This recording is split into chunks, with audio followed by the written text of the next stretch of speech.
The Aces and Eights, yes. The Aces and Eights look to be returning to Impact Wrestling shortly. We have seen numerous teasers of the faction possibly coming back to Impact Wrestling. We've seen teasers from the former vice president of the stable, D'Lo Brown, on Impact Wrestling. We've seen teasers from Luke Gallows on social media and other former members. We've seen teasers from Bully Ray. There's been a lot of teasers about Aces and Eights coming back soon. Now, WrestleMania week of shows, Impact announced that there would be a throwback event to the company's TNA days. It was going to be called TNA There's No Place Like Home. It was due to take place on April 3rd and was a celebration of the past of Impact Wrestling back to the TNA days. Now, Impact had announced that former TNA talents were invited to participate in the show. The names that were announced at the time were the likes of Chris Sabin, Wildcat Chris Harris from the America's Most Wanted days, Scott Steiner, Petey Williams, Amazing Red, Disco Inferno, and most importantly here, also announced to be appearing were D'Lo Brown and Ken Anderson, Mr. Anderson, as the Aces and Eights. Now, obviously, that event did not happen due to the pandemic. Those shows, like WrestleMania, were scrapped, postponed, put to another time. They're not happening, but it does look like we will see the Aces and Eights return to Impact Wrestling after all. Now, D'Lo Brown has continued to tease this on Impact Wrestling, talked about getting the band back together, and even showed the cut of Aces and Eights on Impact Wrestling recently. Now, the segment in which this happened, we had D'Lo Brown on Impact doing office work. He was typing away on his computer, and then he was ridiculed by Reno Scum for going from an Aces and Eights vice president to just a computer geek doing computer work. This then led to the final scene of Impact Wrestling a few weeks ago, having D'Lo Brown speaking to a mystery person on the phone about getting the band back together. He said he doesn't like being called a corporate stooge, and then D'Lo Brown exited the shot to reveal his Aces and Eights cut, and a lot of people started going, okay, this is really happening. The Aces and Eights are indeed returning to Impact Wrestling. So who is coming back? Well, let's take a look at the list of the former members of Aces and Eights to see who could possibly be coming back as part of this Aces and Eights reformation. So, first of all, you can't talk about Aces and Eights without talking about the president himself, Bully Ray. Now, Bully Ray, the Aces and Eights were made for him, let's be honest. Now, obviously, the Aces and Eights were a play on the Sons of Anarchy TV show. Garett Bischoff at the time, who was production head in Impact Wrestling, was a big fan of Sons of Anarchy, and is obviously a huge fan of motorcycles. We've seen that with the Road Wild pay-per-views back in the WCW days. This was Garett Bischoff's dream stable, a motorcycle club like in Sons of Anarchy, and the president of that club was Bully Ray. We had the Aces and Eights. They were around for like a year, weren't they? A year before Bully Ray was officially revealed as the president. It was always who's pulling the strings. We would see other members be revealed, and then eventually Bully Ray was revealed as the president when he turned his back on Hulk Hogan and Brooke Hogan at Lockdown in 2013, attacking Jeff Hardy and becoming the TNA World Heavyweight Champion at the time. Bully Ray's only only World Championship. He was actually TNA World Champion twice, I believe, but his only World Championship reign in his history, in his illustrious career. So Bully Ray, it would feel like it couldn't be Aces and Eights without Bully Ray. Of course, he was the leader. He was Aces and Eights.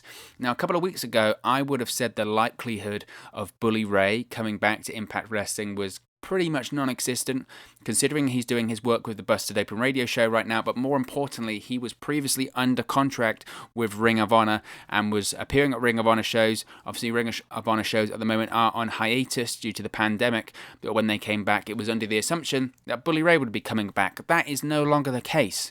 Over the last few weeks, as I mentioned here on the channel, I made a full in-depth video about it. Bully Ray, he's no longer under contract with Ring of Honor. Bully Ray's Ring of Honor contract has expired. Obviously, Ring of Honor at the moment, they're not handing out new contracts to talent when their contract expires, unless it's exceptional circumstances, which I think they've done one or two, but Bully Ray doesn't fit into that category. So the big question here is, obviously, is Bully Ray coming back to Impact Wrestling, specifically with Aces and Eights?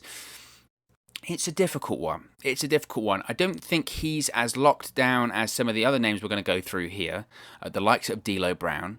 But for me, you just can't have Aces and Eights without him. To me, Bully Ray is Aces and Eights, right? I mentioned before, their whole group was a vehicle to get Bully Ray over and to make Bully Ray the TNA World Heavyweight Champion at the time. So to me, he has to come back.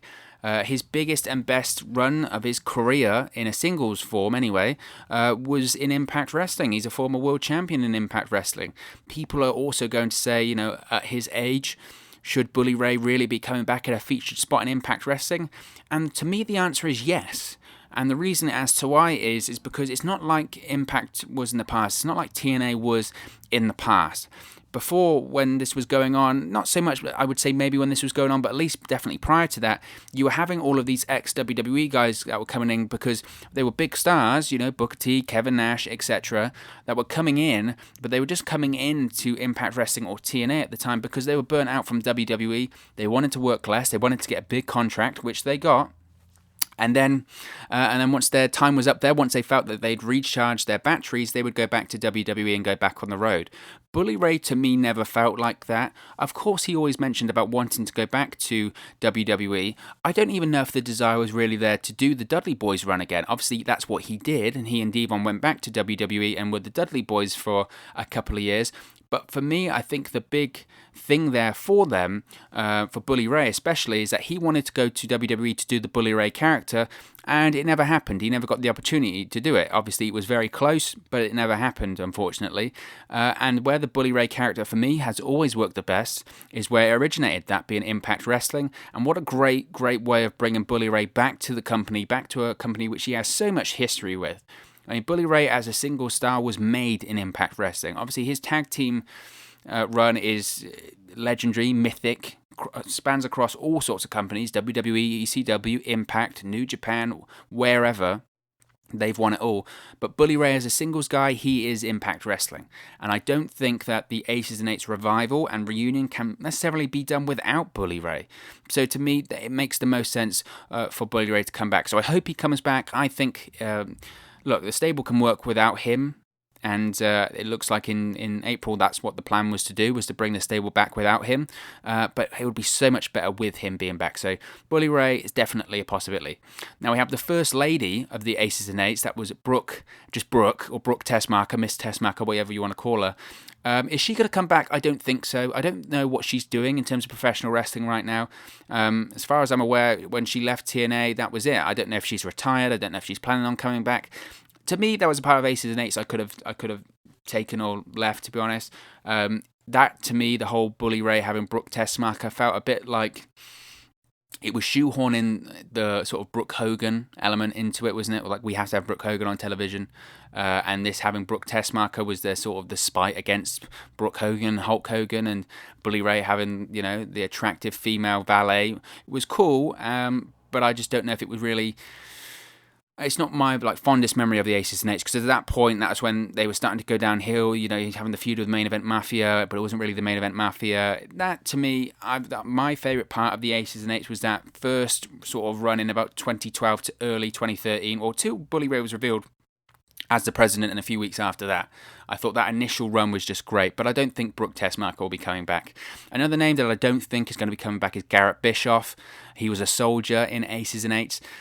Look, you can say what you want. Garett Bischoff, he did as best as he could do. He was put in a very difficult position, in my opinion. Obviously, he's the son of Eric Bischoff. He was always going to get a push in that company because Eric Bischoff, like I said, was executive producer. Hulk Hogan had high influence there. You want to keep those two happy. Dixie Carter would, of course, wanted to keep those two happy. Even though Eric Bischoff himself isn't a wrestler, you could also sort of call Garett Bischoff second generation in the business. So it was TNA at the time trying to, I guess, please certain people, also trying to, I suppose they were trying to make a star that hadn't been in WWE before, right? They were trying to make him a star happen in that way. Garett Bischoff, it was a, good looking, good build. I wouldn't say he was amazing in the ring at all, fundamentally okay in the ring, but it was a difficult position for him, and he left when the group largely disbanded, and left when Eric Bischoff obviously left too. So Garett Bischoff isn't kind of going to come back to TNA or Impact Wrestling as is part of this Aces and Eights faction. I don't even know if Eric Bischoff is still in litigation with Impact Wrestling. I know he was for a very, very long time. They may have settled, and Bischoff does do a lot of Impact Wrestling comments on his 83 Weeks podcast and his ad-free shows with Conrad Thompson. As far as Garett Bischoff coming back, though, not going to happen on that one. Nux. Will Nux come back? He left at the same time that the group disbanded as well. Again, this is an interesting one. I think there's definitely a possibility here. I'm not totally aware as to what Mike Knox is doing right now in terms of professional wrestling. Like most people, even if he was doing independent shows, that's not happening at the moment. After the Aces and Eights, he had the gimmick, was it the Menagerie? What it was called when it was like the Circus Freaks. He went back to his hometown and his history was he was part of a circus or something like that. You had the Freak, which is Rob Terry. This actually was the introduction of Crazy Steve, who is still with the company. So that's fun. You know, guy brought Crazy Steve to the company, which I guess technically leads to the Decay and all of that stuff, which leads to the Decay versus the Hardys. You know, the knock-on effect of all of this is very interesting, isn't it? But Nux, I mean, it's certainly a possibility, right? Even if it was for a one-off. He's associated with Aces and Eights, and he had a good run with Aces and Eights. He was with Aces and Eights under the mask in 2012, but officially he was with Aces and Eights from January 3rd, 2013 to November 21st, 2013. So he's obviously part of that initial run. He was part of the initial people in Aces and Eights. As I mentioned, I'm not sure what his situation is with professional wrestling right now, whether he's retired, whether he was doing independent shows, I don't know. But it's certainly a possibility, not as, you know, locked down or confirmed as possibly a Bully Ray or a D'Lo Brown, which we'll get into, but certainly a possibility. Another name definitely not going to happen is Taz. Of course, Taz was a member of the Aces and Eights. He was the spokesperson for the Aces and Eights. He was on commentary, was the Aces and Eights spokesperson. He revealed himself at the wedding of Bully Ray and Brooke Hogan, which was, to be honest, an awesome moment. Like, a lot gets said about TNA during 2012 and 2013 in Impact Wrestling, but when he revealed himself as part of the Aces and Eights in 2013 during the wedding, I thought it was great. It was such a great moment, just the way he said it's hot in here, takes off his jacket, turns around, and he has the cut of Aces and Eights, even in the Impact Zone, which was a small crowd, and you know that can be debated on whether they were real fans or not, or people just walking in from the theme park just to see a wrestling show or to sit down for a bit. It got a pop, it got a reaction, people gasped. That was good stuff. That was really enjoyable stuff. But obviously he's not going to be part of this reunion. He's currently signed with AEW. He's a commentator there for AEW Dark. He's the manager of Brian Cage, recently rechristened Brian Cage as the new FTW champion. He's very happy in AEW and he's got a lot going on there. So yeah, that's for sure not happening. Along with another name, Devon. Obviously, I mentioned Bully Ray was the president of Aces and Eights, but Devon was the sergeant at arms for Aces and Eights also. Devon at this time was actually in great shape. He got into great shape, and his reveal, I believe he was revealed, wasn't he, at Bound for Glory in 2012 as a member of the Aces and Eights. Bully Ray rips the mask off of one of the people. I think he was tagging with Sting, wasn't he, against a couple of members of the Aces and Eights. Bully Ray rips the mask off, and it's Devon, and everyone was shocked. Again, it was a good pop. I was surprised at the time to see Devon was a member of the Aces and Eights. I'm not sure if that was a plan from the beginning, but it was certainly fun, and certainly fun to have Team 3D kind of rise up through the ranks and have Bully Ray as a world champion. Devon at the time, I believe, was television champion as well in TNA. I thought he did a good job in there, but he left Aces and Eights when he left the company. They lost a match against the Main Event Mafia during that feud, and the person who was pinned or submitted had to leave TNA, which was Devon at the time. That's, again, this is kind of the mid-2013 and late 2013 when the group disbanded, was a big time during all of the chaos that was going on at Impact Wrestling at the time, whether it's running out of money, contracts, people not being paid. Devon was one of those names. You know, it was just craziness at the time. Impact went on the road, but the company was starting to fall apart. Devon, of course, is still signed to WWE as a producer. He still wasn't one of the producers that was furloughed. He is still working for WWE at the Performance Center. Fun fact, he was actually the producer on the segment a few weeks ago between Sheamus and Jeff Hardy, where urine was thrown in the face of Sheamus by Jeff Hardy. Devon was actually a producer on that segment. So again, he's another one that is signed to another company like Taz. Taz is with AEW. Devon is still signed with WWE in that producer role. So Devon isn't coming back to Impact anytime soon to be a member of the Aces and Eights. Now, a name that is confirmed. Why? Because he's already signed with Impact Wrestling. That is D'Lo Brown. D'Lo Brown, of course, was the first vice president of Aces and Eights. He later got demoted to a prospect. He was demoted to a prospect on May 2nd, 2013. After losing an I Quit match against Kurt Angle, he later left the stable and left the company. But of course, he's now back with the company. I'm not sure if he's still working as a producer for Impact Wrestling, or he's mainly an on-screen talent. I would assume he's working as a producer as well. You got to remember, at the time when D'Lo Brown was initially revealed as the first vice president of Aces and Eights, he was kind of the sort of the infiltration to Impact Wrestling's office at the time, right? Because he was an executive, they tried to play him off, but he was a backstage producer. But because he was a producer, and because everyone knew that he was part of the company and all of this sort of stuff, D'Lo Brown being revealed as the vice president of Aces and Eights was a sort of sign that Aces and Eights had not only infiltrated Impact Wrestling in terms of the talent roster, but they'd also infiltrated the executive side of things, and they'd infiltrated the office, and their power and their reach was widespreading. And I kind of enjoyed that. A lot of people at the time said, why is someone who isn't an active wrestler like a D'Lo Brown, a producer, why is he being revealed as the vice president of the big faction like Aces and Eights? I thought it was really clever. Look, the people in those president and vice president roles, they don't necessarily need to be the worker, right? I think maybe the president does, but he's like a Bully Ray situation. He needs to be the world champion. The vice president can be, could be just a spokesperson. I know they had a spokesperson in Taz, but they could certainly do something different like that. So again, I thought that was a really clever move. In terms of D'Lo Brown, we know he's going to be part of the Ace and Eights. He's the one dropping the hints on Impact Wrestling. He showed his Ace and Eights cut recently on Impact Wrestling, so we know that he's going to be part of the faction. He was meant to be part of the faction back in April with Ken Anderson, so it's pretty obvious that when the group does come back to Impact Wrestling, that D'Lo Brown is going to be part of it. As to what his role will be in this new version of Aces and Eights, we'll have to wait and see. I think it depends on Bully Ray's status with the company, I would assume at the time. If Bully Ray does indeed come back to Impact Wrestling and does re-sign with Impact Wrestling and comes back as the in the Aces and Eights role, he'll of course have to be the president, and D'Lo Brown will once again be the vice president. If Bully Ray for whatever reason does not come back to Impact Wrestling, or a deal can't be made, or Bully Ray just decides, you know what, it's not for me to come back to Impact Wrestling, then maybe D'Lo Brown will be the president. Is D'Lo Brown the right person to be the president for that role? It's a difficult one. It certainly is a difficult one to say. Maybe he is, in the sense that he was the vice president. He was the one that is, at the moment in storyline, the catalyst for bringing the group back together. Should he be the president? No. Again, I would prefer the biggest star in that stable to be the president, the guy who could be the world champion. That isn't D'Lo Brown. Obviously, in this stage of his career, he's a producer. He doesn't wrestle that much anymore, apart from a few independent dates here and there. So I don't think he should necessarily be the president if Bully Ray doesn't come back. But I think the vice president role is the perfect role for him at the moment. Now, another two names that are going to come back. One was originally part of the original Aces and Eights, is Luke Gallows and Karl Anson. Of course, Luke Gallows in Impact Wrestling is known as Doc. Was it Director of Chaos or something like that? Destruction of Chaos.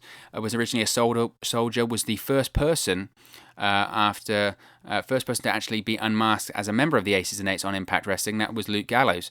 So obviously we know, it's been widely reported now, I've made a couple of videos about it on the channel here, Luke Gallows and Karl Anson have signed with Impact Wrestling. They're coming to Impact Wrestling in the near future. They have been teased on Impact Wrestling by Scott D'Amore. He was on the phone to a couple of good brothers that Impact Wrestling would be a great place for them to settle. Of course, those good brothers are the good brothers themselves, Luke Gallows and Karl Anderson. Luke Gallows has also been teasing a lot of Impact Wrestling things on social media recently. Luke Gallows, there was a picture that Karl Anderson uploaded to Instagram. It had Luke Gallows in an old Impact Wrestling vest he had on. You had Luke Gallows post a picture when he's looking over his deck on the beach, and it has a Bullet Club drinks cooler, and it also has the Aces and Eights cuts there as well.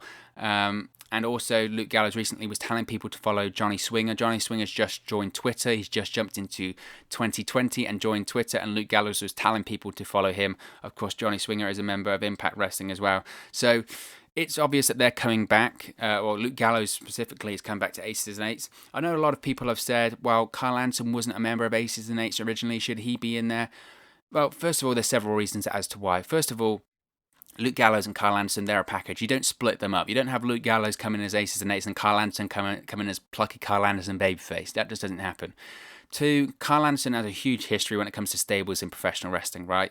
He was an original member of the Bullet Club in New Japan. At one point, he was actually the leader of the Bullet Club in New Japan, which a lot of people forget. Obviously, the first leader was Finn Balor, Prince Devitt. Once he left, Karl Anson became the de facto leader of the stable. A lot of people assume that AJ Styles was the leader of the faction at that period of time because AJ Styles was the IWGP Heavyweight Champion and was a big star in New Japan, but Karl Anderson was the leader of that faction and AJ Styles was just a member of the Bullet Club. So Karl Anderson has a history in leading renegade factions in professional wrestling companies. So Karl Anson coming in as the Aces and Eights is a natural fit. I believe as well, it wasn't Aces and Eights actually a precursor to the Bullet Club in New Japan. That might be a bit of a controversial statement. I've seen the likes of Bully Ray come out and say that the Aces and Eights led to the likes of Bullet Club in New Japan. It's an interesting one because, of course, Luke Gallows, after he left Impact Wrestling, there was a lot of thought that he was kind of done. He even said, like, I've burned all the bridges. I'm not going to go back to WWE anytime soon. I've just left Impact. What am I to do? And Karl Anson took him under his wing and brought him to Japan and brought him into the Bullet Club. And ever since, they've been a very big tag team. So I think Luke Gallows and Karl Anson, obviously, they're a cert for Aces and Eights. As far as Karl Anson, obviously, like I mentioned, he was the leader of the Bullet Club at a period of time. So once again, if Bully Ray doesn't come back into TNA, or Impact Wrestling, should I say, and isn't the president of the Aces and Eights, and that just doesn't happen, then Karl Anson is a great shout to be the president of this new version of the Aces and Eights. He was a leader in Bullet Club, so why couldn't he be a leader for the Aces and Eights here? So that's an interesting one as well. Now we're getting into a few more interesting names here. That are they going to come back? Could they come in? Ivelisse Velez. This is an interesting one. She was only appeared once as a member of the Aces and Eights. She was an honorary member of the Aces and Eights at the One Night Only World Cup of Wrestling event that TNA used to do back in 2013. She was only honorary because she did one night, but it's an interesting one because it would be an active female worker as a member of Aces and Eights. Now, I mentioned earlier about Brooke Tessmacher was a member of the Aces and Eights. She was the first lady. She didn't really do matches. She can, obviously, work. She's a former Knockouts champion, I believe, but at the time she wasn't doing matches. Ivelisse Velez, obviously famous from Lucha Underground. A lot of people have discussed, considering what a great worker that she is, why hasn't she been picked up by any major wrestling company, right? I think she did have a tryout with WWE and NXT. That didn't go anywhere. AEW hasn't picked her up. She was one of the people that was in that sort of lawsuit with Lucha Underground where she was stuck under contract for a while, but Lucha Underground wasn't producing any new seasons, but they had them under contract for the longest time till the end of a season. That was never going to happen. They eventually got out of it. Other names include in that lawsuit with the likes of Thunder Rosa and Santos Escobar, now in NXT. She was one of those names, and ever since then she hasn't really done anything. There have obviously always been rumours about her, about having attitude issues and attitude problems backstage. That might be why we've never seen her in a big company like Impact, like AEW, like WWE for a long time. But could she come back here? I think it would be an interesting one. Do Impact Wrestling really need her in the Knockouts division? Look, she'd be a massive, massive plus to the Knockouts division. There's without a shadow of a doubt, should be a massive plus to the Knockouts division. However, the Knockouts division in Impact Wrestling is incredibly strong. I would say it absolutely blows AEW's women's division out of the water. It does hold up to the WWE or NXT women's division. I would say their division is slightly stronger, but the Knockouts division is very strong. Yeah, you've got Jordan Grace, Deonna Purrazzo, etc. in there. So Ivelisse Velez, I think would be a nice addition to it, you know. People like Sue Young, Rosemary, I'm huge fans of those. But do they need her? No. Does the stable need her? No, it would work fine without her. It would be nice to have a female member of Aces and Eights, which I think they could do just with someone on the roster anyway. Taya Valkyrie, right? She'd be great in there as well. So I think it's unlikely that she'll come back. She's not exactly remembered to be part of Aces and Eights anyway. This was just a one-night thing. But it's potential there. There is potential there, so who knows? Another member that I think is likely to come back is Mr. Anson, Ken Anderson. Now, I mentioned Ken Anderson the other day on a couple of other videos we've done about Impact Wrestling and whether he would come back. Could he be the mystery fourth guy at Slammiversary? He is a former TNA World Heavyweight Champion, two-time former TNA World Heavyweight Champion. Could he come back? Now, Ken Anson was largely responsible for the demise, right, of Aces and Eights. He was one that was feuding with Aces and Eights. He feuded with Bully Ray. He disbanded Aces and Eights when he defeated Bully Ray at Turning Point to keep his job at TNA and disband the faction. So Ken Anson's got a lot of history with TNA, whether it's with Aces and Eights, whether it's he comes back and is part of the reformation. I was the one that disbanded the group. I'm the one that's going to bring it back together. Maybe they can do it like that. As I mentioned at the TNA There's No Place Like Home event that they planned in April, it was planned that D'Lo Brown and Ken Anson would return as Aces and Eights, which is ironic considering that's the vice president and the guy that disbanded the group. Now, at the time, again, this is an interesting one. When I mentioned Ken Anderson before, I speculated as to what was his situation going on with NWA, because that's where we'd seen him recently. We'd seen him on NWA Power, and we'd seen him at a few NWA pay-per-views. The last time that we saw him, or was meant to see him under an NWA umbrella, was at the NWA Hard Times pay-per-view. That was back in February, I believe. And he didn't appear because of an injury. He was meant to face Tim Storm as part of the NWA Television Championship Tournament. Didn't happen, and obviously since then the pandemic has hit. We haven't seen any NWA Power shows after that. They were uploading content onto YouTube. That doesn't happen anymore because of the Dave Lagana speaking out allegations and subsequent resignation. So NWA is kind of on hold at the moment, and talent that are wanting out of their contract are being granted releases. We've seen the likes with Zicky Dice, who was the current NWA television champion. He got released or got requested out of his contract and got the release was granted to him. So if Mr. Anderson wanted to come back to Aces and Eights and wanted to be part of this Aces and Eights group, he absolutely could be. And the fact here, which I think is interesting, that he was actually announced for TNA There's No Place Like Home in April, and he was confirmed to that, makes me think that this is more possible than I thought it could be a couple of days ago. If he wants to come back, if there's a spot for him in this group, I think he'll come back. I mentioned these were the two vice presidents of Aces and Eights, you have to remember as well. D'Lo Brown was the first vice president. He got demoted after he lost an I Quit match to Kurt Angle. And then the second vice president was Mr. Anderson. He then left the stable for insubordination after questioning Bully Ray's decisions and turning face, challenging for the TNA World Heavyweight Championship. And I know Mr. Anderson isn't the star he once was. You know, you think back to the Mr. Kennedy days in WWE. He was massive. He was meant to win the World Championship like 3 times. First after winning the Money in the Bank, and then he was meant to be revealed as Mr. McMahon's son. Both times it doesn't happen. It was unfortunate. It's an unfortunate career, to be honest, for Mr. Anderson. But he had a big run in TNA too. TNA World Heavyweight Champion 2 times. Great feud with the likes of Kurt Angle. Obviously was a member of Aces and Eights. So I think it's possible for him to come back. I really do. I think it's an interesting one. And I think it's more likely as the days go on. So again, I don't know. I don't have any insider information as to is Mr. Anson going to be coming back or not. But it's certainly an interesting one, and I think it's certainly possible. So add him to the list of people that it's certainly possible. Next name, Tito Ortiz. Yes, do you remember that? Was it August 10 warning? Whatever that was. Do you remember that? August 10 warning. People were so hyped up. What's it going to be? August 10 warning. August 10 warning. It was Tito Ortiz coming into Impact Wrestling. At the time, TNA had a link with Bellator because TNA was still on Spike. Bellator was on Spike. Bellator MMA. So Tito Ortiz came in. He was actually the second Sergeant at Arms was revealed. So he came in and everyone was shocked. Like, what's Tito Ortiz doing here? He was eventually revealed to be part of Aces and Eights 2. After Devon left Aces and Eights and left the company, he was announced as second Sergeant at Arms. But then eventually he wasn't with TNA that long at all. He was started with the stable on the August 29th edition of Impact and then left the organization on the September 12th edition of Impact. So he was there for like 2 weeks, if that. And the reason as to why is because Bellator MMA pulled him out of TNA at the time. I don't think Tito Ortiz is coming back to Impact Wrestling. I'd be stunned if Tito Ortiz came back. I don't really keep up with his career that much, so I don't know his situation when it comes to MMA right now. He can't be fighting still, can he? He's quite old, as far as I recall.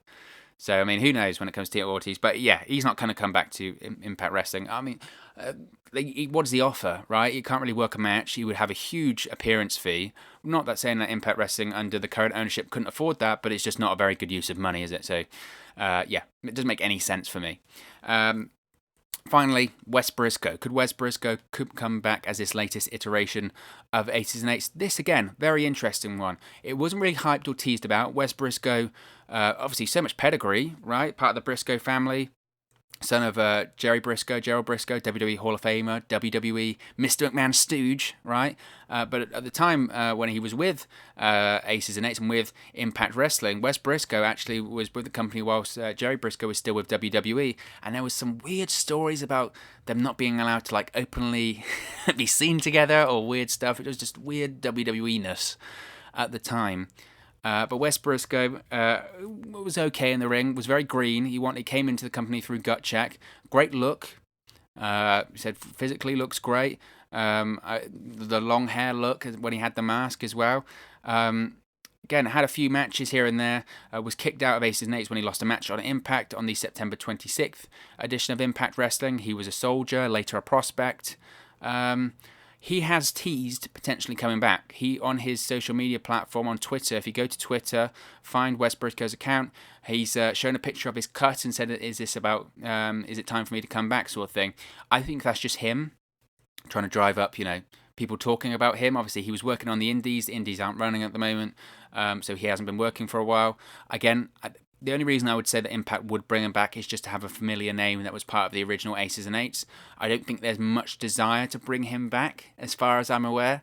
But we'll have to wait and see on that one. I think it's unlikely. I don't think that makes the most sense for me here. So, but he obviously he could, like I mentioned, there are names here that are likely to come back. That I think are likely to come back.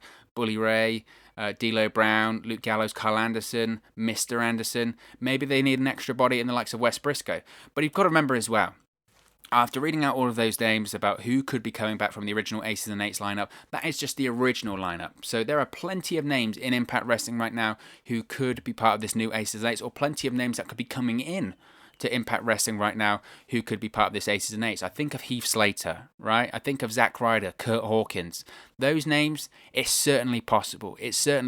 So just because they weren't in Aces and Eights previously does not mean that they won't be there in the future. But it's a very interesting one. What are your thoughts on the possible return of Aces and Eights to Impact Wrestling? Who would you like from the original lineup to return to Impact Wrestling and return to Aces and Eights when they make their return to the company? And who would you like that's currently in the company to join Aces and Eights? Let me know your thoughts in the comments section below. Don't forget to like, share, and subscribe to WrestleNews 365. You can do that by clicking the bottom right hand corner of the screen right now, or if you wait a few seconds, there'll be a subscribe button at the end of this video, along with another video for you to watch. Be sure to follow us on all of our social media platforms on the screen right now. It's at 365Wrestle on Twitter and at WrestleNews 365 on Facebook and Instagram. Thank you very much for watching, listening, streaming, or however you come across this video today, and I'll speak to you again very, very soon. Hey guys, thank you for watching, listening, streaming, or however you come across this video today. Be sure to click on the video on the right there to watch our next video, or click the bottom there to subscribe, or the bottom right hand corner. Thank you very much, and I'll speak to you again very soon.